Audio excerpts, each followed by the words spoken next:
Vamos para mais uma parte da nossa aula Capoeira e Nacionalidade, dessa vez falando do contexto da República, do início da República, né? Bom, o início da República a gente tinha o Rio de Janeiro como capital do Brasil. Era comum nessa época o pensamento eugenista, que era basicamente o pensamento de limpeza social, né? Era um pensamento, né, que alguns diziam que era baseado em ciências, né? Mas eu não posso considerar um pensamento racista como ciência, né? Mas alguns diziam que era um pensamento científico que acreditava na limpeza social, né? Que o negro deveria desaparecer.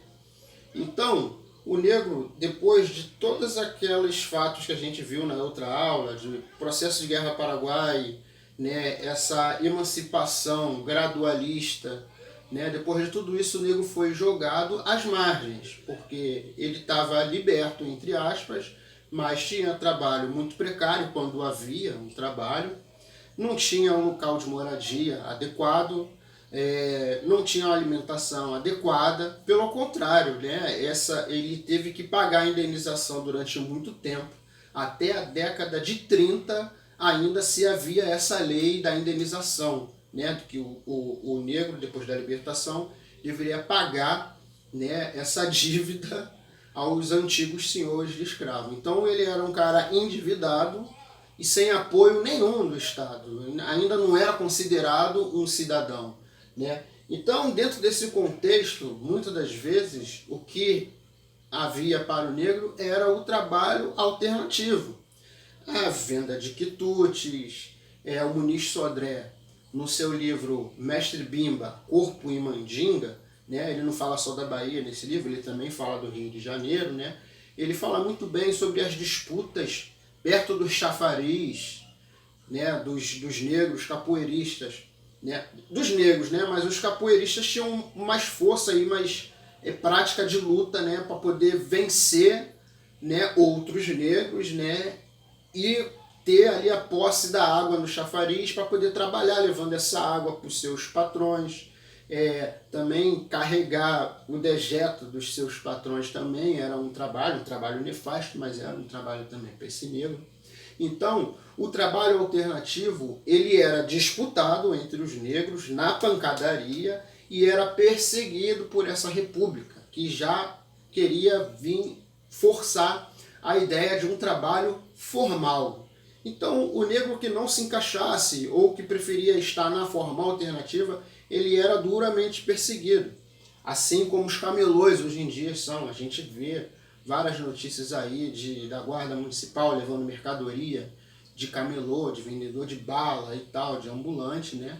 Isso é uma herança desse período do início da República, dessa perseguição da guarda do Rio de Janeiro ao trabalho informal do negro, a forma que o negro achou de não morrer à míngua, não morrer de fome, né? E a capoeira, mais uma vez, né, mais um período da história, que a capoeira é o auxílio de resistência desse negro. Os negros, eles disputavam entre si o trabalho na base da pancadaria, né? A gente vê hoje rivalidade entre capoeiristas, entre grupos de capoeiras, de estilos diferentes, grupos diferentes. E nessa época, no início da República, já havia isso, pela disputa do trabalho. Mas quando chegava a guarda para reprimir tudo que era da cultura que o negro ainda resistia, os negros capoeiristas, eles davam uma pausa nas suas brigas, se juntavam, né, para resistir à pressão da guarda do estado do Rio de Janeiro. E o Muniz Sodré, ele nos diz que esses capoeiristas juntos formavam o que chamavam de malta de capoeiristas, e eles eram extremamente temidos por essa guarda. Eles simplesmente botavam essa guarda para correr, literalmente os caras corriam dos capoeiristas. Então o capoeirista passou a ser, para esse início de república, um problema para a ordem eugenista do estado do Rio de Janeiro.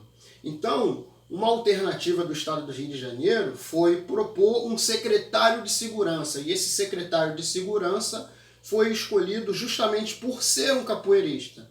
Então essa é uma informação que eu trago aqui, que muita gente que vai assistir esse vídeo com certeza não deve saber e vai se surpreender. Mas o primeiro secretário de segurança do Estado do Rio de Janeiro era capoeirista, e ele foi escolhido justamente por isso, porque acreditava que esse grande problema de conter os capoeiristas, ele só poderia ser resolvido por uma outra cabeça capoeirista também, né? E muitas das vezes os guardas comandados por esse secretário eram capoeiristas, e aí prendiam o capoeira depois de uma confusão, de uma briga e tal. E aí esse capoeirista dentro da cela, que ele ficava preso, ele estava sendo vigiado também por um outro guarda que geralmente era capoeirista também. E aí, muitas das vezes, ele tinha a sua fuga facilitada. Então, nesse início de república, é muito confuso o que é o Estado e o que é a cultura do negro. É muito confuso, né? E aí o ministro Sodré nos diz, nesse livro, que a Polícia Militar do Estado do Rio de Janeiro ela é criada nesse contexto, principalmente com o objetivo de diferenciar o que é uma guarda do Estado e o que são os capoeiristas. Ali ela tratava de marginalizar de vez os capoeiristas. E aí a capoeira começa a entrar no Código Penal com uma riqueza de detalhes. O que se escrevia nos códigos penais criminalizando a capoeira, né, como vadiagem, né, era com uma riqueza de detalhes. Por quê? Já se conhecia a capoeira desde a Guerra do Paraguai. Né? Então muitas autoridades eram capoeiristas, conheciam a capoeira, que se você procurar essas primeiras leis de vadiagem, você vai ver a riqueza de detalhe que se fala da capoeira. Até o imperador Pedro II, que a gente falou em outras aulas, era capoeirista, para surpresa de muitos também que vão estar assistindo esse vídeo. Então, a grande intenção ali da República era dividir, né, separar e pôr um basta. Isso aqui é o Estado brasileiro, isso aqui é a capoeira, é o negro marginalizado. Então, eu finalizo essa aula mantendo a pergunta que deu início. A capoeira é brasileira? O negro é brasileiro?